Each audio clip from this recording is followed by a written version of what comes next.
Broadcasting from Manhattan Beach and the World Wide Web, you're listening to CHSR, HealthyLife.net.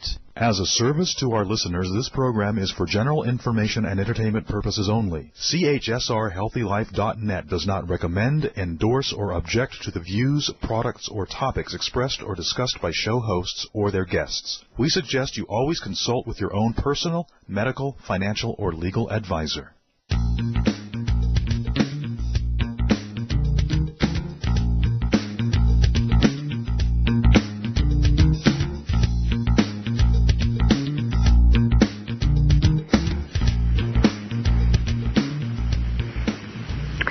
Hey there, and welcome back to the Dr. Theresa Nicassio Show. This is a place of inspiration, education, and hope for a kinder, healthier, and more sustainable world. On this program, we join together in community to empower each other and explore practical ways to care for ourselves, each other, and our planet. Today's program is made possible because of our wonderful show sponsor, New Roots Herbal, whose generosity is not only reflected through their support of this show and its very big vision, but also in their commitment to going above and beyond, really, the call of duty, by offering unsurpassed quality in the natural health products they produce. We're talking, they don't just do quality control. They do double, triple, quadruple quality control. They are really over the top responsible to wonderful. If you'd like to learn more about New Roots Herbal and their impressive line of products, be sure to visit their website at newrootsherbal.com. That's NEWROOTSHERBAL.com. If you'd also like to be a sponsor or otherwise support the vision of this show, please contact me directly through my TheresaNicassio.com website. And again, my name is Theresa with an H and Nicassio with an N like Nancy. So it's TheresaNicassio, 2 S's, SSIO.com. As we carry on with our Mental Health and Legends series, I am beyond thrilled that on next month's show we'll have the incredible privilege of talking with probably the most influential social psychologist in history, Dr. Philip Zimbardo. Like Dr. Irvin Yalom, who was recently on the program and whose interview is available on his profile page on the TheresaNicassio.com website. Dr. Phil Zimbardo is literally a living legend in the field of psychology. And, you know, as I know, many of you already know him, but if you don't recognize his name, you likely know Dr. Zimbardo as the researcher who was portrayed, and it's a true story. So he was portrayed in the big 2015 feature movie called The Stanford Prison Experiment that this week I discovered is now available on Netflix. This is crazy awesome. This is so good. You are going to want to watch it, although it's not going to be the most uplifting movie in terms of the process. I mean, it's intense, but it's so important.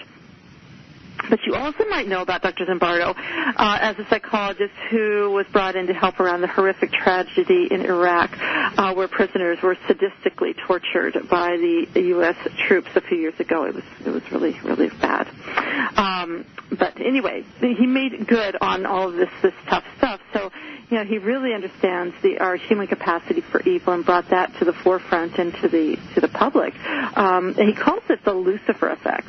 But even though he's very, very aware intimately of this capacity for evil that we have, Dr. Zimbardo has now become an expert and advocate for heroism. I'm so excited. He's going to share with us next month about his exciting Heroic Imagination Project, where he's helping to change how we think about our individual and our collective responsibility to be everyday heroes. It's going to be a riveting and a heart-opening show that you won't want to miss. And again, if you're able to take a boo at his web page, the profile page that I'm making, and then also watch the movie before he comes on, I think that will really enrich your experience as well. But speaking of psychology legends and pioneers, woohoo, put on your seatbelt, guys. Today's show, we have yet another treat for you as we talk about the life and legacy of Dr. Albert Ellis. He's the grandfather of CBT, which I think pretty much every household knows what CBT is. If you don't, then you soon will. As you likely know, Dr. Ellis was a renegade, and he was one of the most irreverent and controversial psychotherapists of our time, and maybe of any time, and whose work has forever changed the face of psychotherapy. And all of you who have heard the show before know that I'm a psychologist myself, and I personally feel very deep gratitude for Al's vision, courage, his tenacity, and even his downright boldness. I'll tell you a little bit about him. Ellis became a therapist during a time, if you can believe it, when the dogma of the mental health establishment vehemently believed that our thoughts had absolutely no impact on our emotions and behavior. I know it sounds crazy, but it's true. They actually believe that. He became like a bull in a china closet, breaking the mold of the false assumptions of his time. And he revolutionized therapy as we know it. I can think about him. He called a spade a spade. Let's just put that's putting it mildly. He evoked even more attention by his flagrant use of foul language, the most foul language possible, seriously, when he did it. Anyway, he demonstrated the power of both the debilitating effects of irrational negative ways of thinking, as well as the transformative power of reprogramming our thoughts to more rational and life-giving ones. His paradigm-shifting Rational Emotive Behavior Therapy, which is also called REBT, became the new soil for what was to later become what we now call CBT, which stands for Cognitive Behavior Therapy. So, they're not exactly the same. We'll be getting into the differences as well, but they are, it's an amazing genesis. With us today is psychologist Dr. Debbie Joffe Ellis, and Dr. Debbie Joffe Ellis was married to Dr. Albert Ellis in the last years of his life, and she was entrusted by Ellis to carry on his legacy and his beautiful work. Anyway, a few months ago, Debbie and I, we had the pleasure of meeting at the Evolution of Psychotherapy conference down there in Anaheim, and it was just a really fun meeting. Debbie's passion to share her late husband's work and his REBT teaching was very moving to me, and I thought you'd all appreciate hearing from her as a guest here on the show. So, Debbie, thank you so much for joining us today. It's a great pleasure, Theresa, really a pleasure. And, I know that all of you listening are thinking, what was it like? What was it like to be with Albert? What was it like to be married with him? Can you just, you know that I'm a big romantic, by the way, a big suck. And I know a lot of you listeners are too. Would you mind, Debbie, just starting with talking a little bit about how you and Al met and how your life path led to eventually becoming his wife? Yeah, how many hours do we have? Okay, I'll do my best to do the shorter version, Theresa. Starting from my childhood, so my late aunt was a psychologist, and I was somewhat of a bookworm, and I used to love visiting her home. I had a younger cousin, and he and I would play, but I would always like looking at their books. And I remember distinctly, and I might have been around 11 or 12 years old, I remember distinctly noticing books by Albert Ellis, and she loved his work, and I found out later when I was a student of psychology at university that his approach was one she predominantly used in her research, teaching, and practice. That's where I first heard of him. Then I studied psychology at the University of Melbourne. I'm from Melbourne, not Florida, Australia. You might be able to tell my accent won't leave me. And Dr. Albert Ellis was visiting Australia, giving lectures and workshops. And it was very interesting to me, in anticipation. He was rightly an icon, a legend in psychology. At that time, research showed that he was the most influential psychologist ever, even more so than Freud, who was third on the list of influential psychologists. First was Albert Ellis, this is the 1980s, then Carl Rogers, and then Sigmund Freud. Some people have heard of him. So, people were in awe, including me. Wow, this legend in our field is coming to Melbourne. So I attended, and when I heard him, it was interesting because fellow students and professors seemed to be intimidated by him in addition to being in awe. Because as you've indicated in the introduction, Theresa, he had a very forceful personality and way of speaking and no nonsense and very loud and very brash. And somehow from the get-go, I just sensed the gentleness within him. I sensed the humility, the humbleness within him, even though many people wrongly interpreted him as being arrogant. We had a small opportunity to speak. Again, I'm this young student, and he's the Albert Ellis, then in his 70s. So never would I have anticipated a friendship, let alone marriage, in my future. But what I did notice interesting was people around me were afraid or intimidated, and I felt total ease, total comfort, and kind of the connection that when we're lucky, we can have, rarely, but can have with a few individuals in life that you feel a kind of knowing and on the same wavelength. So fast forwarding to 15 or so years later, the APA, American Psychological Association conference in San Francisco. I was already a licensed psychologist, teaching college in Australia and practicing, and we met, and then our friendship began. And then I'm just giving you the brief version, which doesn't sound so brief, does it? Then fast forward to my being accepted to do a postdoctoral, it was, fellowship at the Institute, and moved to New York, and that's when our relationship fully began. So, excuse me, our, sorry, little something in my throat here. Though the friendship, had been growing over the years through speaking on the phone. This was before, internet, and my visiting New York very often. So, and it culminated in the marriage, and that is a long, brief, long version. I hope answers your question. Yeah, no, it's wonderful. And, it was something you mentioned as well when we met in Anaheim, was that you described him. You were like, he was a real sweetheart, and I was really struck by that because the way he portrayed himself, and the 80s. I think you and I were students at the same time because I was a graduate student in the mid 80s, and that's when I first saw Albert in person as well at a training, and so it was kind of an amazing heyday, and it was really fun to see this guy who we all sang songs that he created and had just lots of hoots and hollers and gratitude for in person. So that's really good to hear a little bit about that, and you saw through that crass exterior and all this, all the... Well, I didn't even think it was a crass exterior. I thought he was just very funny. He was so funny. That's what. And here's the thing, because Theresa, it's clear to me one of your goals with this interview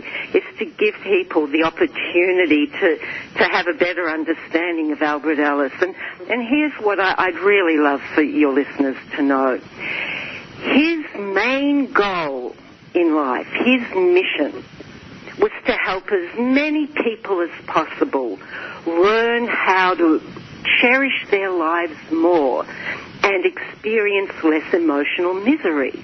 And, one of the tragedies that I used to talk about even before I was connected with Al, one of the tragedies in the lives of so many humans is that we don't know we have a choice about the way we feel, about our emotions. We think it's what happens to us, a disappointment, the end of a relationship, or a death of people we love that create painful emotions. And it's not. It's our perception, it's our attitude. And Al, from childhood, realized, because he was a genius, literally. I mean, he was a member of Mensa. and he was a visionary, and he knew we have a choice that no matter how tragic the event, if we survive the event, if we're not cognitively impaired, if we have the willingness to use the gift of our mind to choose the way that we think, then we can minimize our emotional suffering, not get rid of it. I mean, I don't want to not grieve when I'm not with someone I love or feel sad, but to create healthy emotions in response to adversity, we have a choice. And so, coming back to Al, he found it so sad. And he was impatient with a waste of life, time, and energy. And he wanted to inform as many people as possible that we have a choice and to teach us how to think in the ways to have healthy emotional lives, no matter what our circumstances. And so when he spoke in swear words and in sarcasm, it wasn't really sarcasm, which is the lowest form of wit. I think it was wit. It was to crack rigidity in people's skulls so that if they were fortunate enough, they could put aside their preconceptions and hear what he had to offer. Now, it turned a lot of people off. Some people didn't like hearing F and this and that because they took it literally and didn't understand his intention. And so I hope that anyone interested in learning more about him realizes he wasn't just a motor mouth of colorful language. Mm-hmm. By the way, when he wasn't speaking in public, when he wasn't so-called performing, he didn't speak like that. He was, as I said earlier, very humble, very gentle. I mean, one of his issues in his childhood was debilitating shyness. And he overcame that. And the way he overcame that is now a part of REBT, helping other people overcome shyness.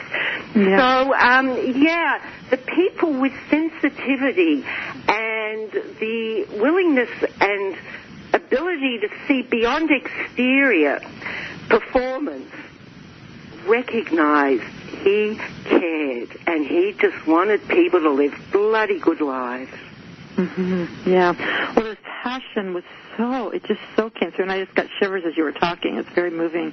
And, because I'm just trying to imagine. Here he was this brilliant young man, and he went through this period of his, and he speaks about his shyness and how he got over it, and he's very open about that. And then, by discovering through, his own discovery that that so much suffering is not necessary.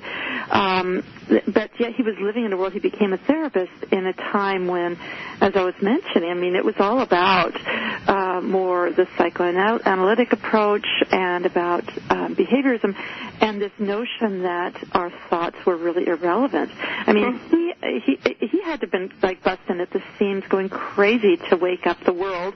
And I just can't believe how courageous he was and tenacious to not only in the field of psychology, Theresa, he was a maverick, and he's underappreciated, truly. I mean, I'm envisioning an HBO series or a movie about his life, because not only did he change the world of psychotherapy, as you rightly said, but he contributed to changes in attitude in society. In the 1940s, Al loudly, vocally spoke up in favor of equal rights for women, equal rights for people of other race, color, creed, religion, equal rights for gays. He spoke out against censorship. He was damned for the way he spoke in favor of interracial relationships and interracial marriage, which, as Americans might know, and I was shocked when I learned this when I moved to this country, that in many states in those decades, interracial marriage was illegal, and so he received letters in newspapers. There wasn't the internet then, of course. He was called the devil. He was called evil. All sorts of things. And as you mentioned, Theresa, his courage. It's not that he didn't care at all about what people thought, because he wanted people to care about his ideas about justice. He wanted to change the world. He wanted to change society, and his views did. And he was part of the sexual revolution in the 1950s and 60s. He wrote a best-selling book called Sex Without Guilt. And so many people then, and even now, I get letters from people saying how that book changed their life, as I get about so many of the other books that he wrote. He has 85 published books, by the way, and chapters in countless hundreds of textbooks and so on and so on. But anyway, he helped change the world, not just the world of psychology. Yeah, it's so fantastic. I'm just thinking about, he was quite a social justice warrior. My yes. oldest daughter is studying social justice, gender, and sexuality studies. I mean, this is actually a big part of what we're doing with the show. Really, it's about awakening people's minds, but also opening hearts and shifting how we're thinking about ourselves and each other. And it's just so inspiring, and that he was willing to be go against the stream and be considered a heretic in many ways. But we will carry on talking more about this amazing man with this beautiful, incredible psychologist, his wife, Dr. Debbie Joffe Ellis, when we come back. So don't go away. We'll return shortly.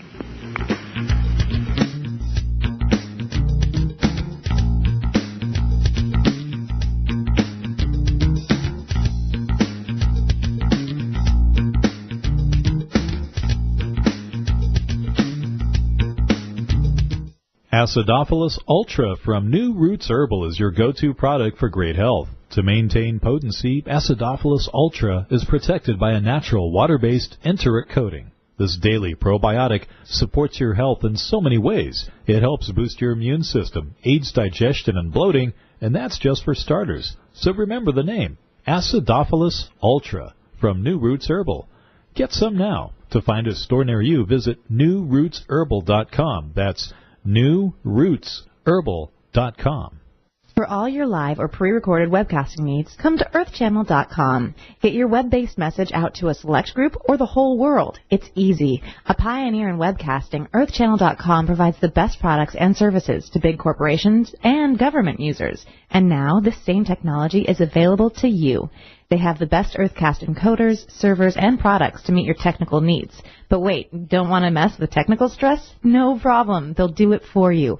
EarthChannel.com is your answer. You can use webcasting for lots of things like advertising, marketing, customer support, training, and don't forget web radio and TV. In fact, you're listening to a live Earthcast right now. So come to EarthChannel.com. Actualize your audio or video webcasting needs today. You can't beat the friendly service or the price. Call earthchannel.com at 1-800-849-8978. That's 1-800-849-8978. YumFoodForLiving.com is the place to get easy allergy-free recipes, all free of sugar, gluten, and dairy. But that's not all you'll get when you visit YumFoodForLiving.com. You'll get resources for all kinds of things like wellness articles, videos, podcasts, a blog, all to help you create easy, healthy living. There's even a 50-page downloadable book introducing you to the philosophy of yum. Don't wait. Visit YumFoodForLiving.com. YumFoodForLiving.com. That's YumFoodForLiving.com. If you like to spend your television viewing time learning about some of the things that you may have missed in history class, or if history was your favorite subject, then you should check out the link to the History Channel on the HealthyLife.net advertiser page. Order DVD sets by series or by subject matter right from our homepage while you still enjoy your favorite HealthyLife.net show. Being inspired by a speaker while learning everyday positive information that you can use to help your life is exactly what Dr. Theresa Nicassio does when she speaks in front of your group. From healthcare professionals to special needs parenting and everything in between, Dr. Theresa Nicassio can customize topics for your group on everything from health to psychology. To book Dr. Theresa Nicassio as a speaker for your group, visit YumFoodForLiving.com or call 604-445-6463. That's 604-445-6463. You're listening to HealthyLife.net, the radio network that brings positive talk with positive change to make your world a little better.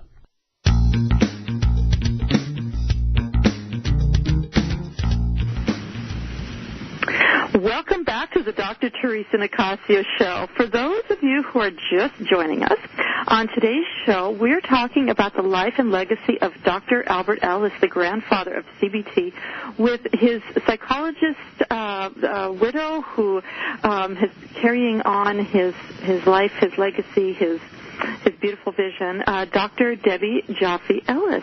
So Debbie, just before the break, we were talking a little bit about how he was a bit of a heretic, and in the mental health world, and he courageously, was able to create a whole new paradigm of thinking.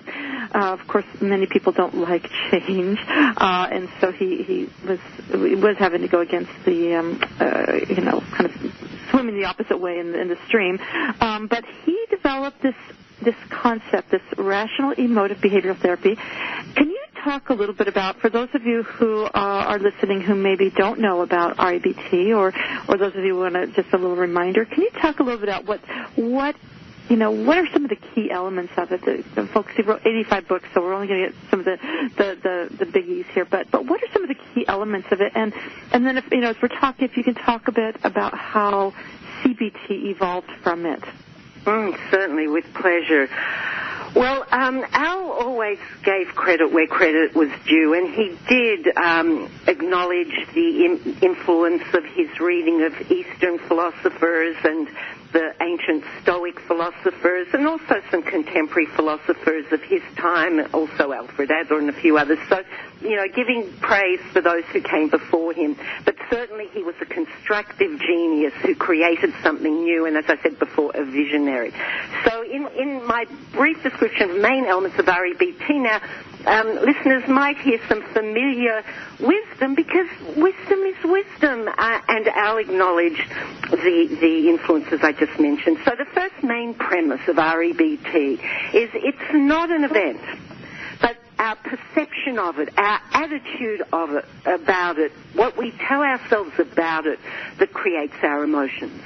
The next premise is when we think in healthy, rational ways, we create healthy emotions in response to either not getting what we want or getting what we don't want, and some tragedy. When we think in unhealthy, irrational ways, we create debilitating emotions. Now, REBT is brilliant, and one of the unique qualities about it in the cognitive psychology world is its focus on emotions.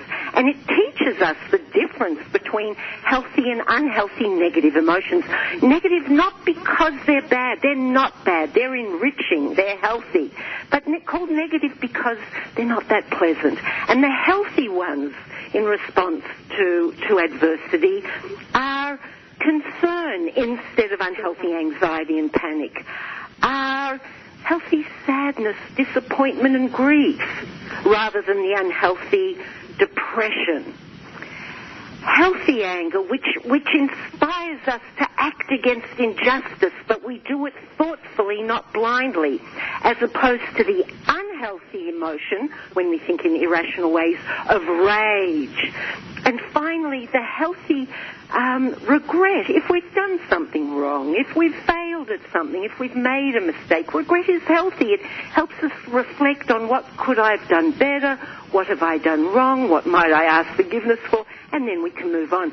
But the unhealthy counterpart, when we think in irrational ways in response to the same event, is debilitating shame and guilt, which creates misery in countless numbers of people. So, the next element of REBT is with awareness we have choice. If we're willing to think about our thinking, we can catch ourselves when we're thinking in unhealthy ways. We can dispute the unhealthy beliefs and replace them with healthy ones. Now, healthy ones aren't romantic Pollyanna BS. Everything is for the good sometimes. The children in Syria suffering now, that situation is not for the good. However, if we survive a shocking situation, then we still can create meaning in life. We still can grow and experience some joy in life if we're willing, again, to choose healthy thinking. So that takes us, as I said, identifying the unhealthy thinking, disputing it, and coming up with healthy, realistic, optimistic beliefs. And then the next understanding that REBT gives us is to not only create but to maintain healthy change requires ongoing practice and effort, ongoing effort and practice, ongoing effort and practice. It's not just an epiphany that maintains change. That's the starting point. Mm-hmm. And another offering of REBT is the simple yet elegant ABC self-help approach that Al developed, where if people want to perhaps look at my website, or I could give it to you, you could put it on your website, the ABC of REBT that allows us to identify the activating event, the A, and then identify the unhealthy C, the emotion we want to change. And then we do the detective work in the B, which stands for beliefs, and we identify them, the irrational ones. And then we dispute them, and can then come up with E, effective new emotions. Now, I quickly want to mention the difference between irrational and rational beliefs, because that's the core of REBT, knowing the difference. When we think in irrational ways, which create those paralyzing emotions or those unhealthy emotions, we have demands, we have shoulds and musts. We think in rigid ways. We awfulize. We catastrophize. We have low frustration tolerance. We think like little babies. I must have what I want when I want it, little baby that I am. We have stereotyping tendencies.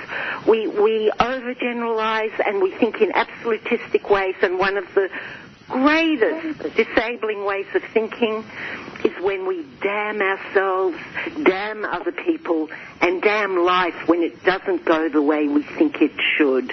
And in contrast, when we think in healthy, rational ways, we think in flexible ways. We still have passions. We still have dreams. REBT isn't about thinking in neutral, boring ways. I don't want to rock any boat, and I don't want to feel extreme anything. No, let's feel extreme, healthy emotions. And rational thinking allows that. So when we think in rational ways, we're flexible. We have our wants. We have our desires. We have our goals.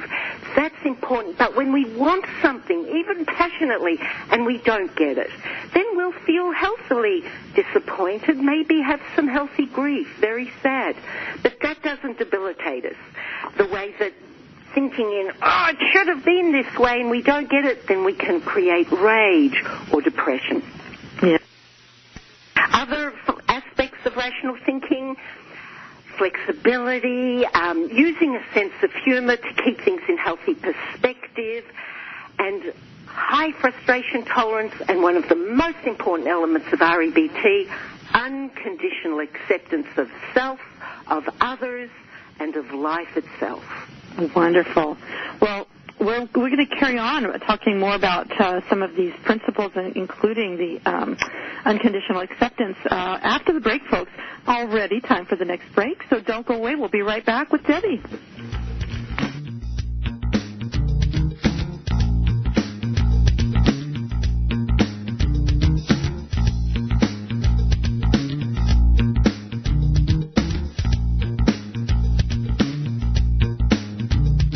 There's a book that makes it so easy to embrace a healthy, gluten-free lifestyle, even kids will like it.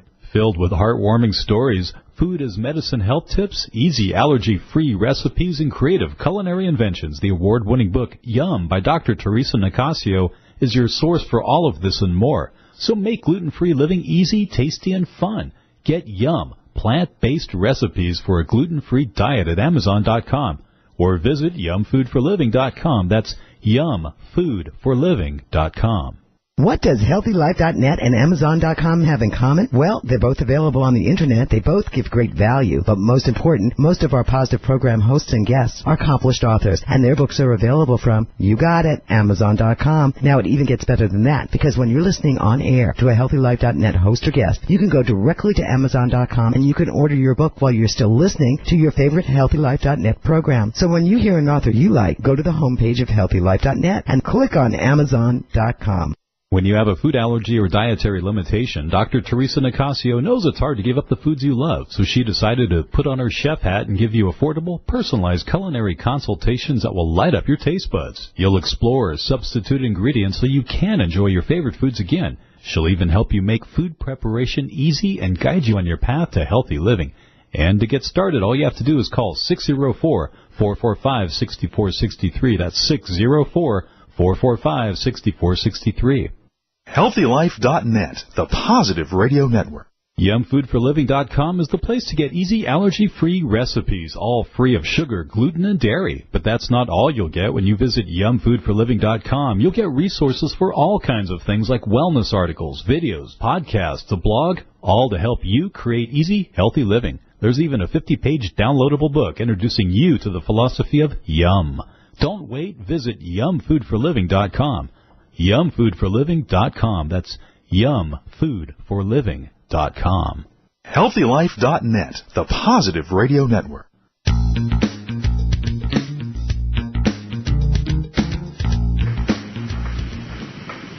Welcome back to the Dr. Theresa Nicassio Show.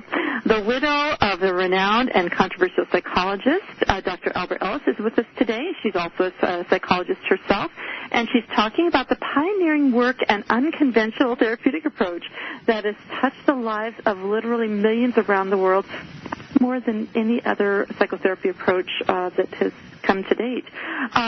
Before the break, Debbie, you were mentioning a little bit about the whole unconditional acceptance, which I think really links with the basic premise about how we story our lives, and it's really connected, I think, as well beautifully with not only like the narrative approaches to psychotherapy, but it also is very congruent with some of the work that Dr. Dan Siegel, he's a neuropsychologist, or he's done all kinds of amazing things, looking at neuroplasticity and so forth. And he talks about how so much of mental health is that fine balance between rigidity and fluidity, flexibility. And Albert brought it to life in a very in such an accessible way that every person could understand, not just the people who have the extra education or money can go to a bunch of psychotherapy. He just put it right down in the simplest of terms. Can you talk a little bit about how he approaches REBT and how that is different than some of the some of the other cognitive-based therapies, including CBT, and some of the fun ways that he brought it to life. Well, where do I begin? So, pardon? I said, I don't know. I just laughed. Yeah, okay, yeah. A lot to cover. So one of the components of REBT that sets it apart from other cognitive approaches is its solid emphasis on the importance of unconditional acceptance. Unconditional acceptance of oneself and others and life. Now, acceptance doesn't mean liking. And one of the things that has been very controversial in REBT is its push or encouragement to people to be unconditionally accepting of others. And people who criticized Al and who criticized me on that point say, come on, how can you expect someone who's been raped or whose family has been abused or whose family member's been murdered, how can you expect anyone to unconditionally accept the person who's done that? And some well-meaning colleagues of my husband and mine said after my husband died, Debbie, why don't you drop that? I mean, people just don't buy it. And no, I'm not going to drop it because I know that it's possible for a person to experience more of that, more of the time, if they so choose. Now, it's lovely and easy for me to say that. How do you do it? And here's how it can be done. So let's say someone has committed an evil, atrocious deed, and I am working on myself so that I don't hold hatred or bitterness within me, which only hurts me. It's not going to hurt them. And in this life that goes so quickly, I don't want to waste my energy and health on holding hatred and bitterness. There's too much that's awesome and wonderful in life for me to dilute my energy away on that. But I don't want to be in denial, and I don't want to be Pollyanna-ish or immaturely romanticizing. How do I do it?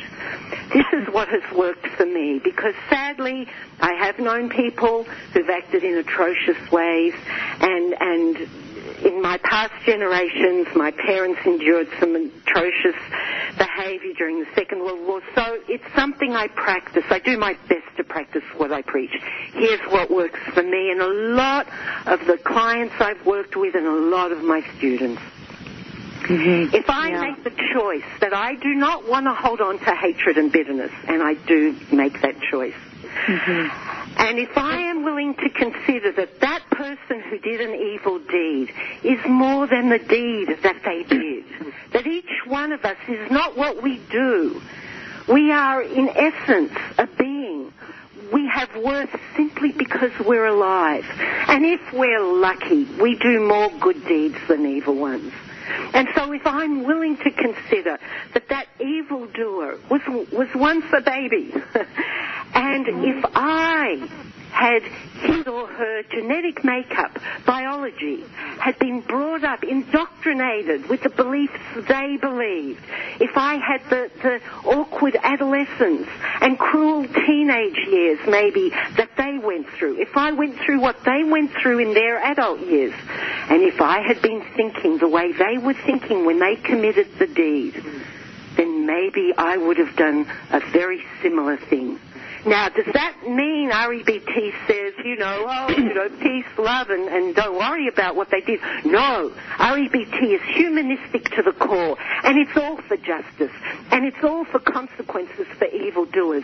But it encourages us to seek consequences from an inner space of stability and healthy acceptance.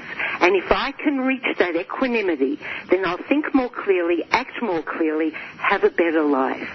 And if I do more of that, maybe other people notice that, and maybe they drop a little of their hatred. And maybe, and it would take a long time, and Albert Ellis would say this a lot, to change the world, it's possible. It takes a long time, and it starts with individuals. And so if each one of us does the best we can to do no harm and to practice within ourselves healthy attitudes, create healthy emotions. I mean, remember, not all that long ago, the person who murdered people in the church, including the pastor in Carolina, and the parishioners chose, it's a choice to forgive. Yeah. And they model the potential for anyone who makes the choice to say, there, but for the grace of whatever your belief system is, go I.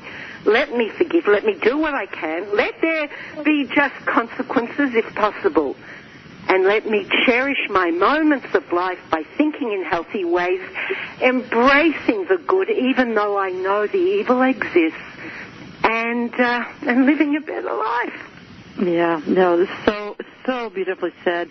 That compassion-based approach, and that on the surface, so oftentimes people think about, whether it's REBT or CBT or any of those supposedly quote-unquote cognitive-based therapies, to realize that the depth of the philosophy. I mean, so much of this is resonant with many thousands of years of Buddhism, and then even think about the more contemporary, some of the work that Dr. Daniel Amen's doing, and studying the brain and how the different brain structures lead to different, sometimes less than optimal behaviors, and then of course we have Zimbardo coming. This is like a perfect 1-2 punch here. Talking about evil and good and choices, and that really was the crux, I think, of again, he just brought it together in such a beautiful, beautiful way. Yeah, Albert Ellis certainly did, and visionary that he was. He knew elements of neuroplasticity before that was even a term. For example, homework, telling people to maintain change takes ongoing effort.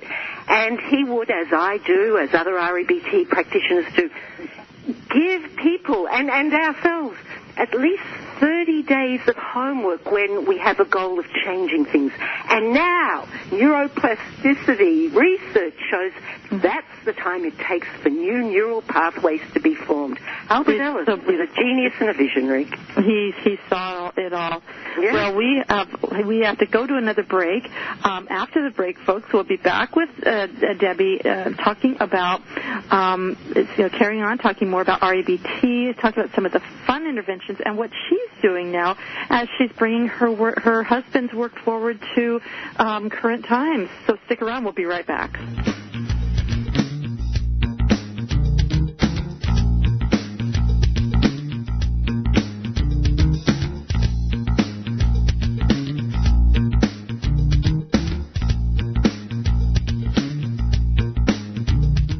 Acidophilus Ultra from New Roots Herbal is your go-to product for great health. To maintain potency, Acidophilus Ultra is protected by a natural water-based enteric coating. This daily probiotic supports your health in so many ways. It helps boost your immune system, aids digestion and bloating, and that's just for starters. So remember the name, Acidophilus Ultra from New Roots Herbal. Get some now. To find a store near you, visit newrootsherbal.com. That's newrootsherbal.com. If you're like the 8 out of 10 women that say finding jeans that fit is a problem, well, your problem is solved. Lee Jeans has done extensive research, and they have jeans that fit. There's even an online Lee Fit Finder, so you can find the right fit for you. Imagine jeans that instantly slim you with a custom fit and no gap waistband. And guys, kids, Lee has jeans for you too. Click through to Lee's Jeans on the HealthyLife.net advertiser page and get what fits. When you have a food allergy or dietary limitation, Dr. Theresa Nicassio knows it's hard to give up the foods you love, so she decided to put on her chef hat and give you affordable, personalized culinary consultations that will light up your taste buds. You'll explore substitute ingredients so you can enjoy your favorite foods again. She'll even help you make food preparation easy and guide you on your path to healthy living. And to get started, all you have to do is call 604-445-6463. That's 604-445-6463. There's a book that makes it so easy to embrace a healthy, gluten-free lifestyle, even kids will like it. Filled with heartwarming stories, food as medicine health tips, easy allergy-free recipes, and creative culinary inventions, the award-winning book Yum by Dr. Theresa Nicassio is your source for all of this and more. So make gluten-free living easy, tasty, and fun. Get Yum, plant-based recipes for a gluten-free diet at Amazon.com or visit yumfoodforliving.com. That's yumfoodforliving.com. Radio your way. HealthyLife.net.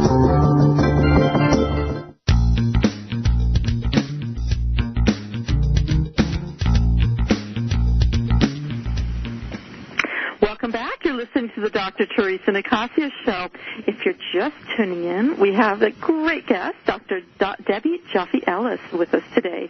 And she's talking about the work of her late husband, Dr. Albert Ellis, and how she's carrying on his legacy. So that's what we want to talk a little bit about. So, Debbie, can you talk a little bit about first some of the unique and extra fun ways that your late husband brought to life his this psychotherapy so that it would be accessible to everyone, and also talk about what you're doing and some of the exciting journey you're on with regard to carrying his legacy forward. Sure, with pleasure. Well, CBT seems to be very well known, and a lot of people don't realize that Rational Emotive Behavior Therapy came out 15 years before that, and really CBT, positive psychology coaching, and so many more approaches and paths stand on the shoulders of REBT, and yet some of its unique elements that these subsequent approaches may not or do not include. In addition to not emphasizing the unconditional acceptance element that I mentioned previously, but the focus on emotions, on actually understanding that sad isn't bad, that knowing the difference between healthy and unhealthy negative emotions, and that the healthy ones are an enriching part of the tapestry of life. Another element that has REBT standing apart from other cognitive approaches is the precision it encourages us to use when we dispute. It doesn't just say, I'll replace your negative thought with a positive one. Of course it wants us to do that, but it's thorough. It says identify the unhealthy one and then zap it by disputing, which I mentioned earlier, logically, pragmatically, Socratically, like just question the life out of it by seeing that it has no validity, it has no basis for belief, and therefore why believe in a haunting ghost when one doesn't exist? It's one of our own making. I'm talking about the unhealthy belief. And so after one disputes and zaps the irrational beliefs, then REBT says, now create your realistic, healthy, new, optimistic belief. And repeat it over and over and over and over again. So that focus on emotions, the unconditional acceptance, the disputing. And one of the things I'm emphasizing, perhaps more than Al did in his lifetime, though it's always been implicit in REBT, is the importance of gratitude. I've written some stories and articles about that, and daily gratitude, something I practice and intend to till the day I die, in a very long time, is just I don't leave bed really before I recall what I'm grateful for, and my closest friends do the same thing, and it's homework I give to clients and students. So that's what sets it. It's the most holistic. It reminds us, REBT, of the inseparable interplay of mind, our thinking, and our emotions, and our behavior. And it's not religious, far from it, but I think it's the most spiritual of all the approaches in psychotherapy, with the definition of spiritual being cherishing life and caring for other human beings and doing our best to make lives and this planet a healthier and better place. And you asked about what I'm doing to carry on the work. Well, even before Al, it was my mission to help people. That's one of the things he and I had in common, the joy we get from helping people suffer less misery. And so some of the paths that I'm on that allow me to have that privileged role. I'm a professor, an adjunct professor at Columbia University here in New York City.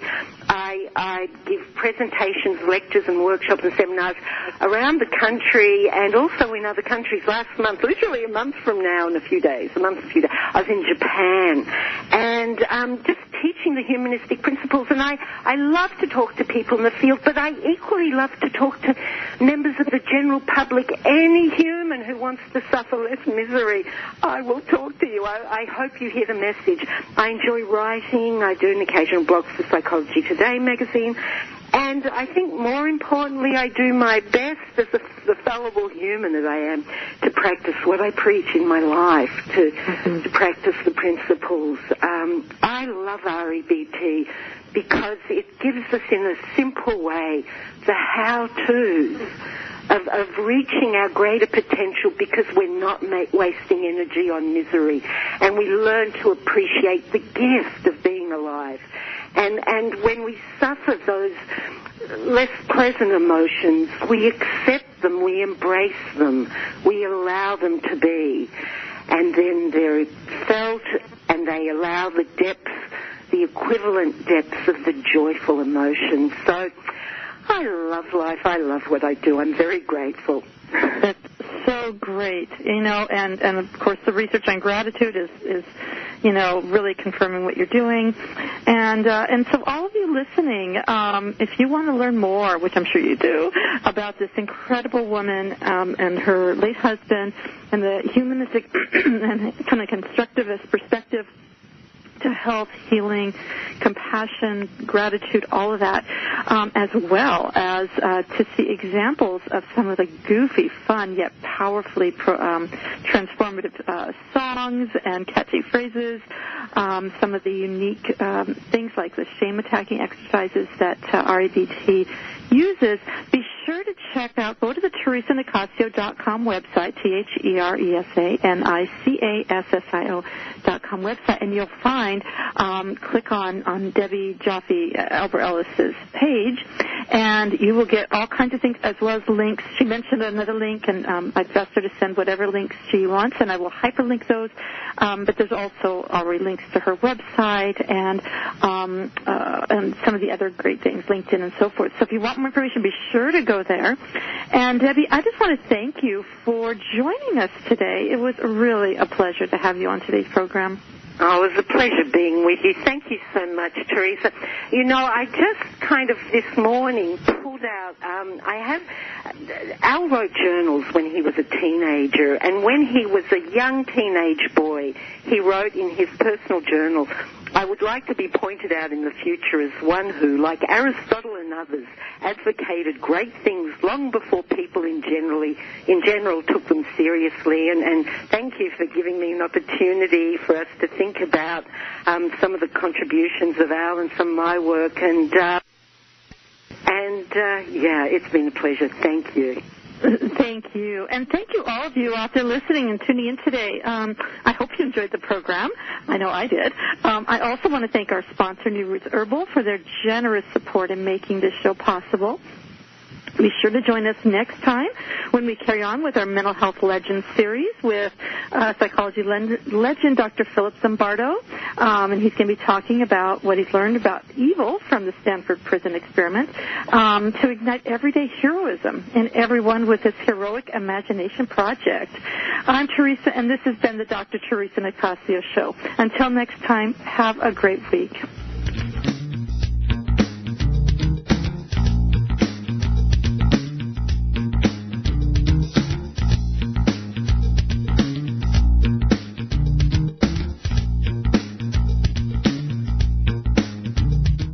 There's a book that makes it so easy to embrace a healthy, gluten-free lifestyle, even kids will like it. Filled with heartwarming stories, food as medicine health tips, easy allergy-free recipes, and creative culinary inventions, the award-winning book Yum by Dr. Theresa Nicassio is your source for all of this and more. So make gluten-free living easy, tasty, and fun. Get Yum, plant-based recipes for a gluten-free diet at Amazon.com or visit yumfoodforliving.com. That's yumfoodforliving.com. Shh! Over here. Here's a secret for a virus-free computer. ESET. They've been a pioneer in the antivirus industry for over 25 years. 25 years of innovative, top-rated antivirus protection. ESET's award-winning security solutions provide a safe online experience for over 100 million home and business computer owners. They are so affordable, fast, and simple to use. So be gone, you blue screen of death. ESET's on my computer. If it's not on yours, visit HealthyLife.net's advertiser page and click on ESET now. When you have a food allergy or dietary limitation, Dr. Theresa Nicassio knows it's hard to give up the foods you love, so she decided to put on her chef hat and give you affordable, personalized culinary consultations that will light up your taste buds. You'll explore substitute ingredients so you can enjoy your favorite foods again. She'll even help you make food preparation easy and guide you on your path to healthy living. And to get started, all you have to do is call 604-445-6463. That's 604-445-6463. HealthyLife.net, where positive overcomes negative.